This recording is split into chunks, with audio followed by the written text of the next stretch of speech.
Folks, it's time for a life talk. Old man Rudy here to talk to you. Been a while, hasn't it, ladies and gentlemen? Been a while.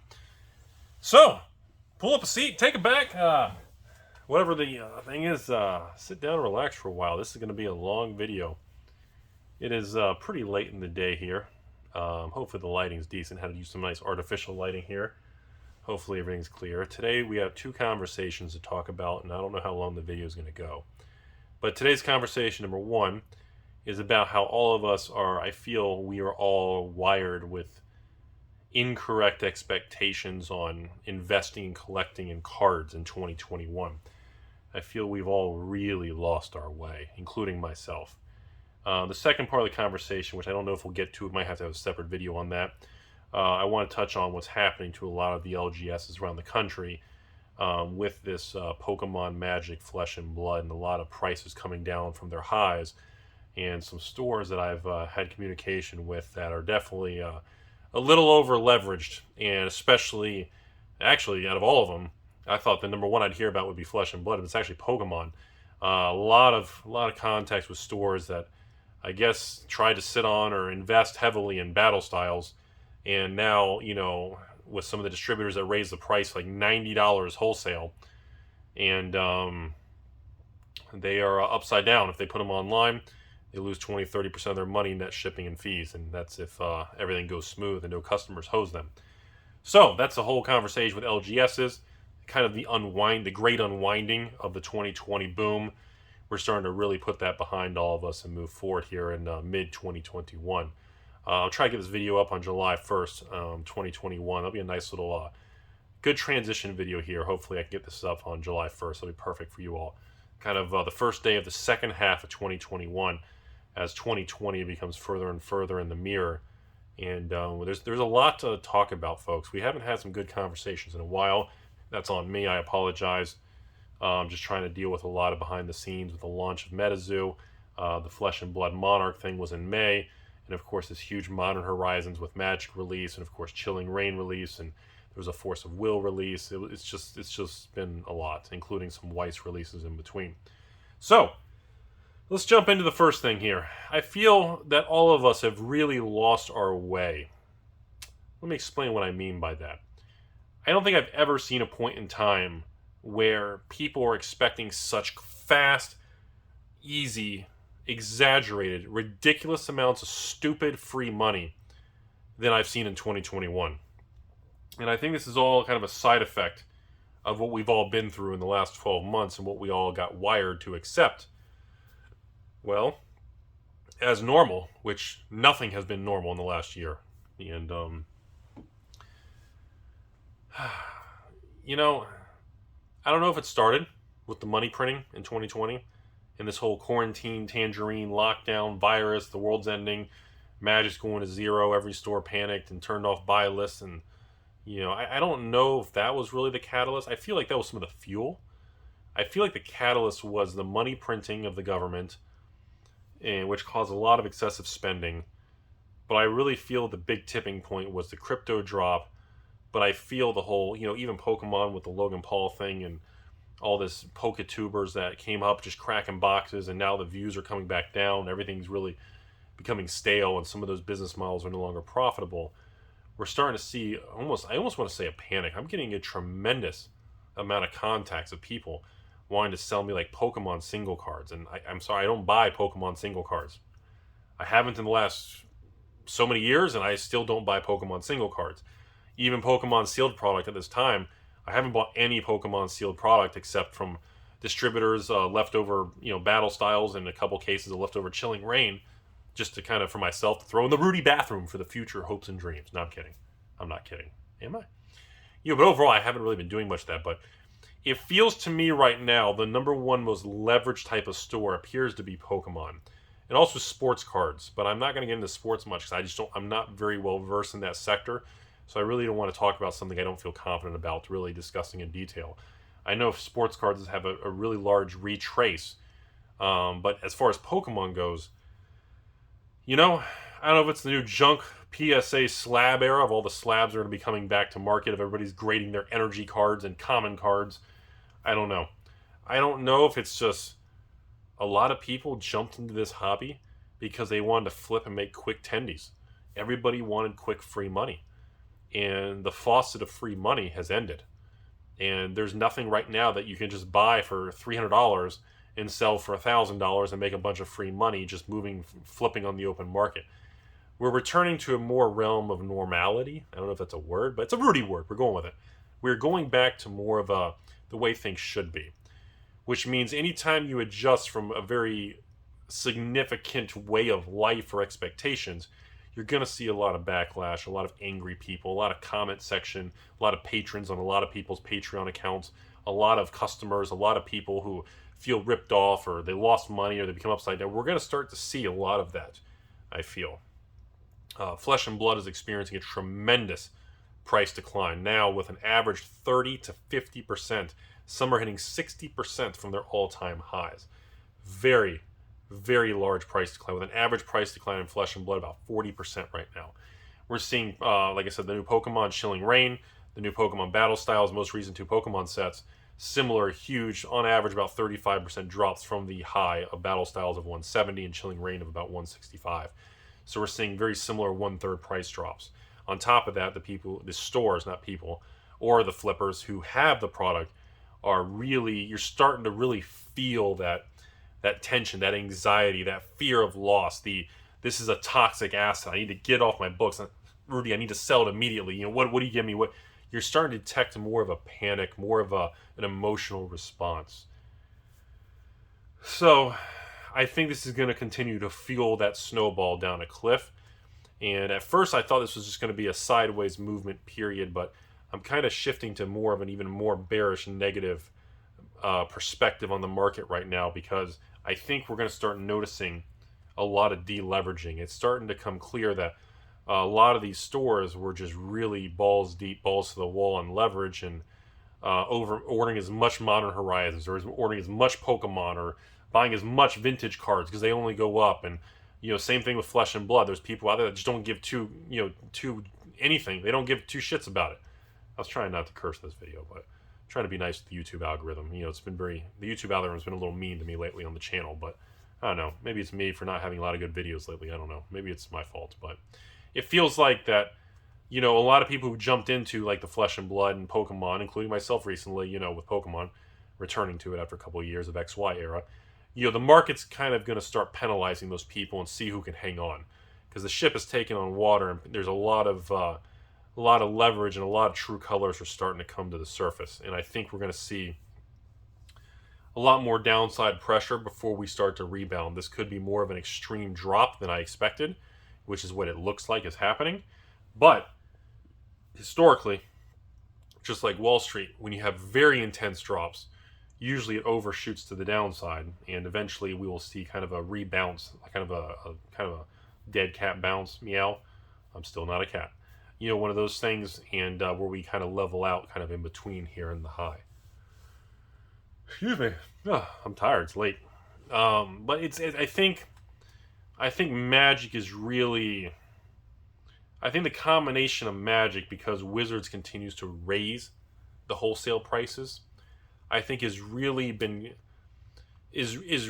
added a lot of anger and emotions to it versus, people were upset with Pokemon scalping, that big evil word. But, a Pokemon box, being sold by a store, or let's say I sell a Pokemon box for $150. Pokemon box drops to $120. Yeah, it's like a 15-20% drop, but it's really not enough where it's like a panic anger thing.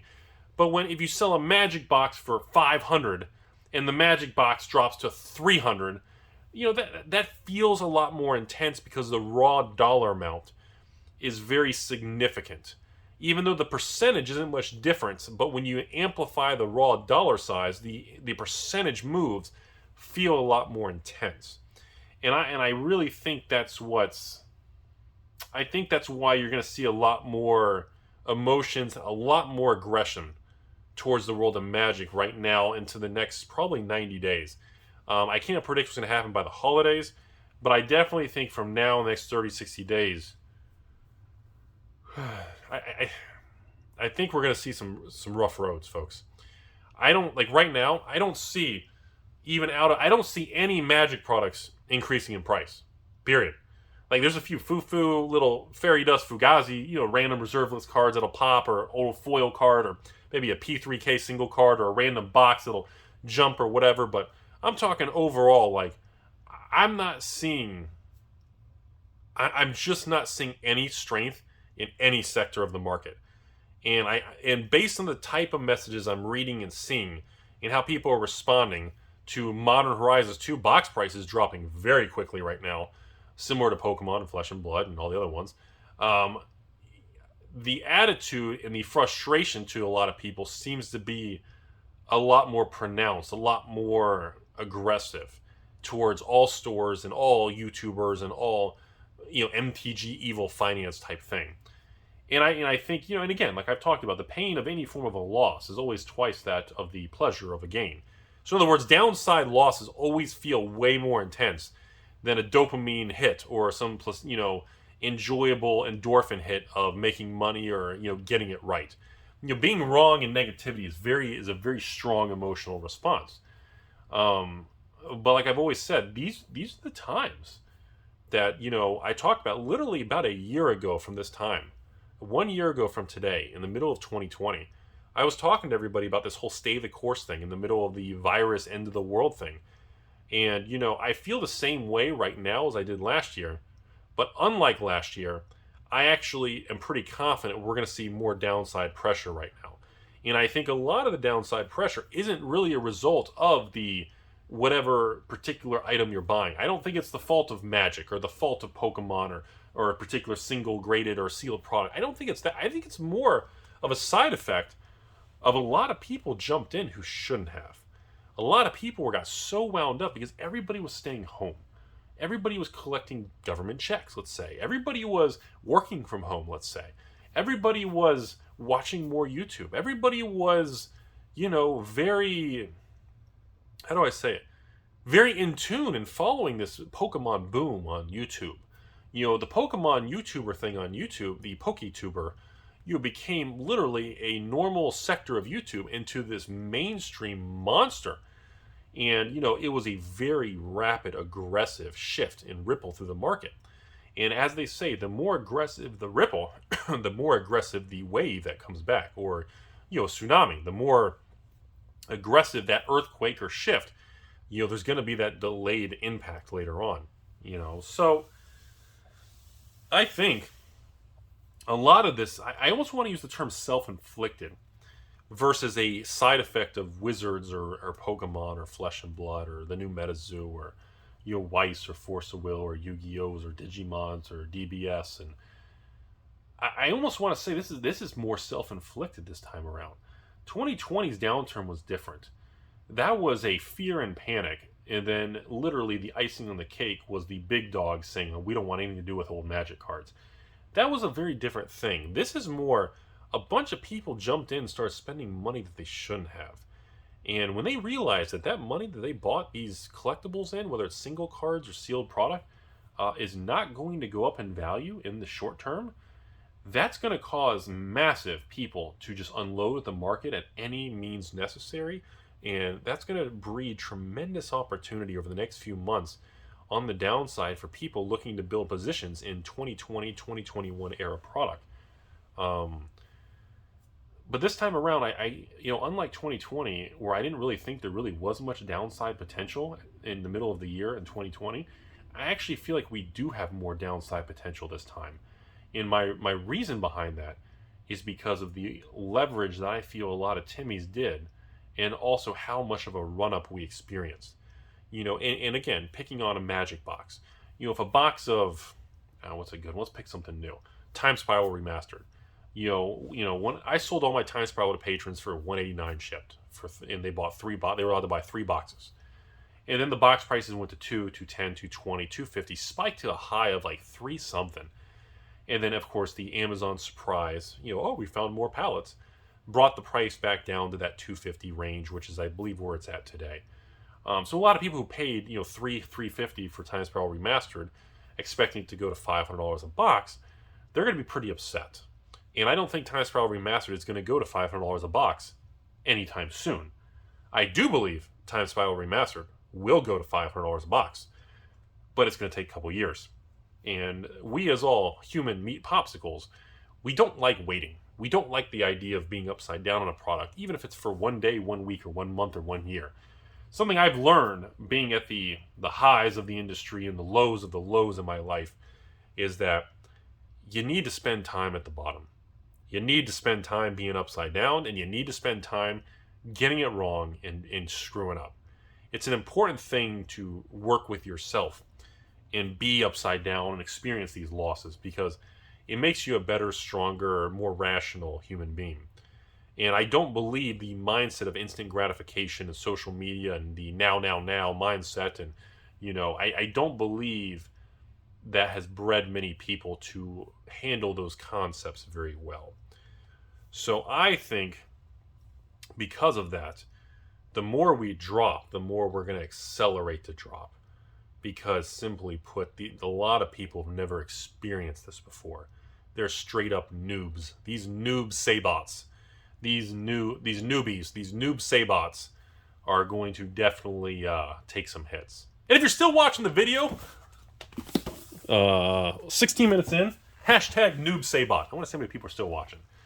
But I think, I really think that, this is, I don't think we're at the bottom. Which means, you need to take the dollar cost averaging approach. Let's say you're looking to start a position in, whatever magic product, and you want to have 20 boxes of that magic product. You need to start buying a couple boxes, maybe like a box a week, or maybe a case a month for the next couple months. You need to average in it, because when the market turns, because it's going to be a stronger, faster downtick, which is what we're experiencing, I think we're going to experience a lot stronger uptick. I think it's going to turn really quick, just like in 2020, where things were just disastrous, and then all of a sudden the collectible world turned really fast. Just like Wall Street. You can never predict the bottom. Okay, so that's where I'm going to transition this video now to, since you cannot predict bottoms and tops and timing markets, remember, time in the market will always fucking always beat trying to time the market. Okay? Because remember, there is no perfect time to buy, and there is no perfect time to sell. Okay? The goal of everything is market capture. Okay?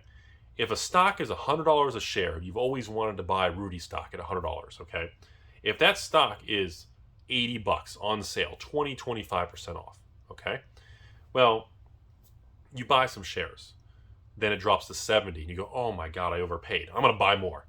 Then it drops to 60. Oh my God, I can't believe it. I'm going to buy more. And then Rudy stock goes to $50. And then you're like, oh, it's dropping too much. This could go to zero. You're giving up. The capitulation's hitting. I'm not going to buy anymore. And that's the moment that you know you're towards the bottom. For someone who's been through all these crashes and, being an actual stockbroker through 2008, 2009, there was an interesting moment in February, March of 2009. And if you weren't aware, first week of March, about March 5th to March 10th range, was the low of the S&P, the Dow, and the NASDAQ in 2009 after the 2008 crash. There was a definitive shift in the clients I was talking to in February, March, and April. During that time period, we all just assumed things were going to keep dropping, and if it ever had an up day, we assumed it was a dead cat bounce. But we knew it started to feel different. Things were becoming so cheap. I mean, Ford stock was like $1. I remember clients calling me, Rudy, how much cash do I got? You got like 20 grand cash, everything else is fully invested. Rudy, Ford's $1, bro. Dude, take 5 grand. I want 5,000 shares. Done. I remember that very, very clearly. Rudy, what's Citigroup stock? What's Bank of America stock? What are the financials? Aren't they all wrecked? Well, Citigroup's like $3. Bank of America's like $7. Like, bro, give me 500 shares. Give me 3.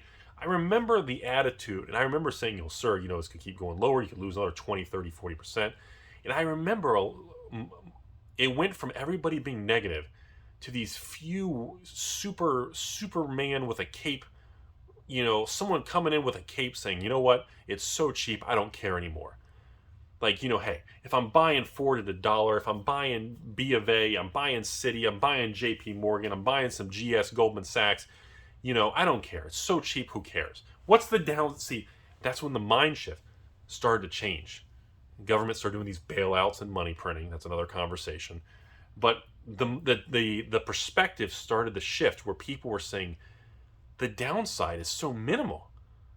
I mean, the companies have already been failing. The ones that have not failed are probably going to make it now that we're hitting March, April, May of 2009. So the teeter-totter started to quietly shift. And that's what I saw happening by the middle of 2020 when I was preaching on YouTube to stay the course and nobody believed me. And I got ridiculed and made fun of and all that crap. And I kind of saw those heroes starting to say, you know what, screw it, I don't care. And when you start to see the people saying, it's so cheap, who cares? Because that teeter-totter starts to slant so much where it's not an even playing field. Because you start to do what the professionals do, which is when I look at an investment, whether it's, these are just bulk common cards, but when I shut my eBay store down, so this is boring. Commander 2018 back there. When I started to buy Commander 2018 items, and I was like, dude, what's the downside potential? Commander 20, screw it, I'm going to buy these things. How much are they, like $90 a set? There's what's the downside of a Commander thing? The EV is higher than that. I'll crack them in terms of singles. You can't go to zero. There's a point where you hit, where you realize, I don't know if it's going to go up, but eventually it has to go up. But you have to mentally be prepared to wait. And patience and waiting is something we all suck at. Human beings are wired to be the worst investor and worst decision-making people in the worst decision-making machines ever, especially when it comes to investment decisions. Because we're wired, when things become expensive, wow, it's going up. No, it's not going up. It went up. It doesn't mean it's going to go up further. It means that it already went up.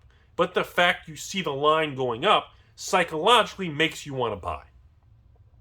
When prices tank, Flesh and Blood Alpha box goes from 10,000 to 5,000.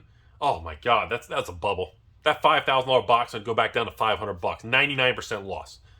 Yeah, well, maybe no, 95% loss. And you start to see that, which tells me we're getting close to the bottom here. When you start to see the amount of people contacting you for Pokemon and Flesh and Blood and Magic and these things, and you start to see that, almost that panic that they just think it's going to go to zero. I got to get out for anything. That's how you know that we are in a bear market, but we're not that much further. We're closer to the bottom than we are the top, and now's the time to start paying a lot more attention on a daily basis. And we are approaching that point, folks. I think we're going to be at that point within either some time between the filming of this video today, which could be the bottom, or the next 90 days. We are heading to that bottom, and it's hiding somewhere. We're getting close. And my rationale is not, I can't predict what the market's going to do. I have no idea what the market's going to do. But I'm basing my attitude based on what everybody else is doing. Because once these stores flush out that Pokemon product, and everybody dumps their Crucible of War first edition, or their Arcane Rising first edition, or their MetaZoo first edition, or their Modern Horizons, once people really flush it out, you start running out of sellers. And guess what, folks? This isn't Robinhood or Wall Street Bets. There's no synthetic shares. There's no synthetic boxes where we can short sell and push the price further. This is a collectible world. If the product doesn't exist, you can't manipulate it further. You can't put fake listings and take a picture and try to... I guess you could try to, but you really can't push and do synthetic shares and short more than the available market.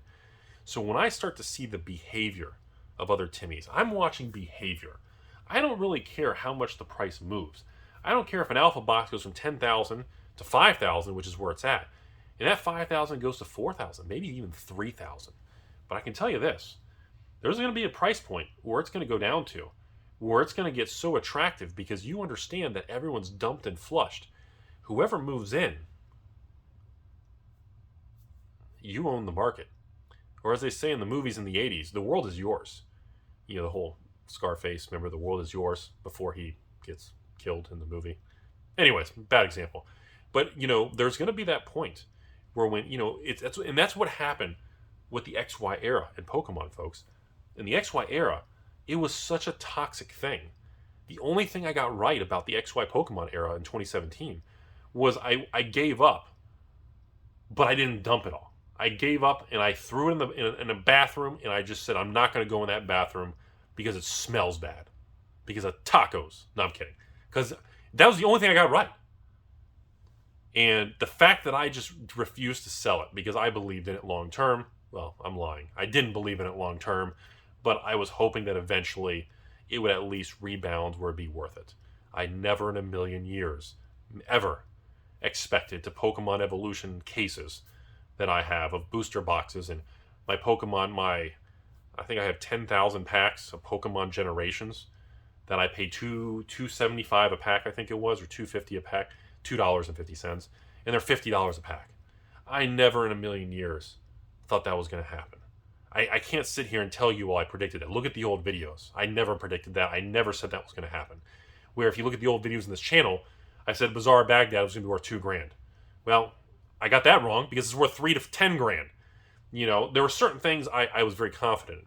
Predicting Pokemon recovery and XY era toxic assets recovering was not something I predicted. But it happened.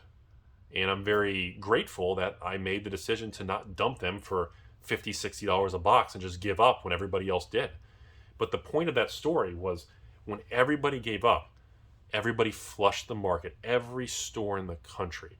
And I was even a Timmy because I had distributors in other stores saying, Rudy, you know, look, I got Pokemon Generations packs, 36 packs Pokemon Generations, just give me like $100.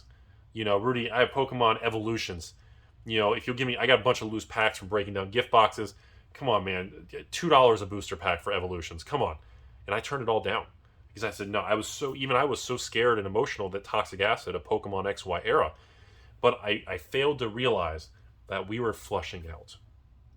And that's exactly what's happening right now with Pokemon Battle Styles, and will happen with Pokemon Chilling Reign, most likely because of the weak market overall. And I expect that to continue to happen with Modern Horizons and even the next Dungeons & Dragons set, when Magic the Gathering, which looks pretty good, but I expect a flush out to happen. I think stores are going to get upset, distributors and everything's going to get a shakeup, because the profit margin of everything is going to start tanking and compressing substantially. And suddenly all these startup stores that are undercapitalized are going to be in deep waters. And we're starting to see that in Pokemon. The easy money is gone. And I don't know where we're going to head. Obviously, we'll keep talking about this and having some discussions about it. And I think the easy money in Flesh and Blood is gone. I think the new Flesh and Blood set in a couple months, or I guess 3-4 months maybe, September or something. The codename Kingdoms, whatever the real name and details will be, we'll find out. But I think we're not going to see massive panic and massive price increases unless something very bizarre or Legendary Studios releases something very special with the product. I think overall the market is going to be very skittish across the board for the rest of the year, and that's going to impact that's going to impact everything. Nothing to do with Pokemon, nothing to do with Magic, nothing to do with Yu-Gi-Oh!, Weiss, Force of Will, Flesh and Blood, MetaZoo, or any of the other card games. I think the market overall is going to be very skittish and very bearish and very suspicious of everything, which means it's going to be pricing things at a lower rate to price in declines and fear. Which also means a lot of the new people in this industry in the last 24 months, they're going to get flushed out of the system, ladies and gentlemen. A lot of these new stores that for some reason still keep going, open a game store, you're going to make millions. Yeah, I don't know about that. And I can tell you that I hope they didn't open a new store in the last few months. And if you did, you're in for some tough times, ladies and gentlemen. And you better have a big bankroll of at least 6 figures behind you, because this industry in a downturn can be really nasty. I was on YouTube. I talked to you all about this industry in the 2017-2018 era of Magic the Gathering, and I was on YouTube. I filmed it all. I tried selling Ixalons and Rivals of Ixalons and Iconic Masters and Masters 25 and Amon Kitty Cats and Hour of Devastation. I tried selling those products. I was around for that, and I was on YouTube, and it was bad. It was bad news bears. It was tough. To this day, I told you all, less than 5%, 95% of the patrons never even bought some of those boxes when I even offered them for the $79 price point. I know.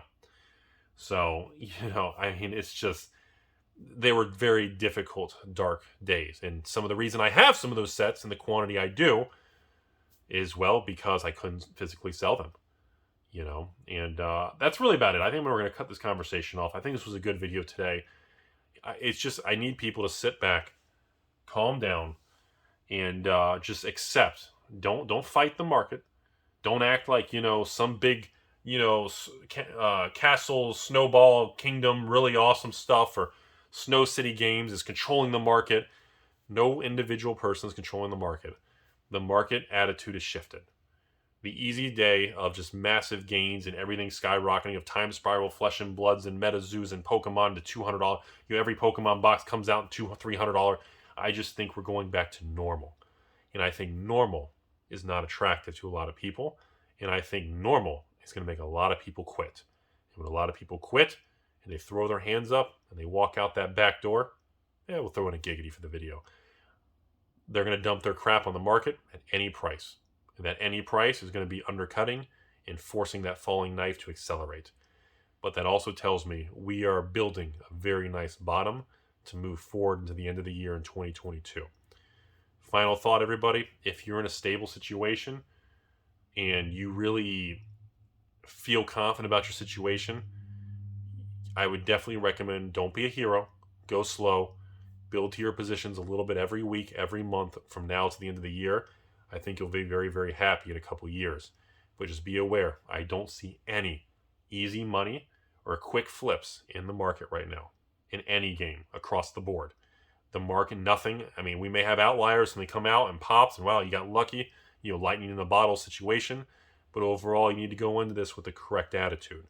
And I think all of us are really distorted because of these insane returns that we all experienced, including myself. I mean, the value on paper of my inventory, you know, went up absolutely, you know, went up 8 figures. It probably went up at least, I'd say the total value of all my inventory in 2020 swung probably at least 10 to 12 million range, just swinging in price value. And most of it at the end, you know, at the beginning it dropped probably 5-6 million, and then it swung positive probably 10 to 12 million, just swinging of prices. And, you know, I don't really think about that kind of thing too much, so I don't really discuss it much in the videos. But I mention it because it's important to understand that that's normal. You can't let large swings in numbers, and everything's relative to your situation. When I first started this hobby, $1,000 swing to me would keep me up at night. And now I've been doing this stuff for, you know, 10, 15, 20 years, and I just, you know, not much really gets a rise out of me anymore. That's what happens when you get desensitized. Some things I just really enjoy the product and I don't really care. Bazaar of Baghdad, you know, ABU, you know, 4 Horsemen sets. I just don't care. You know, I still don't sell them. I just love them. They are just such a powerful piece and an extension of myself. So just be aware as we resume the normal returns and expectations. A lot of people are going to jump off the ship. And I do think there's going to be some really bright days ahead of us. I think the industry is going to be very positive and it's going to do very well into the 2022, 2023. And I think it's going to do better because a lot of the people are going to leave. And that's one of the biggest reasons why I'm bullish for the future. Is because most of the people who shouldn't have been in the industry right now are going to walk out. Have a great day, everybody. Be safe. Beautiful world out there.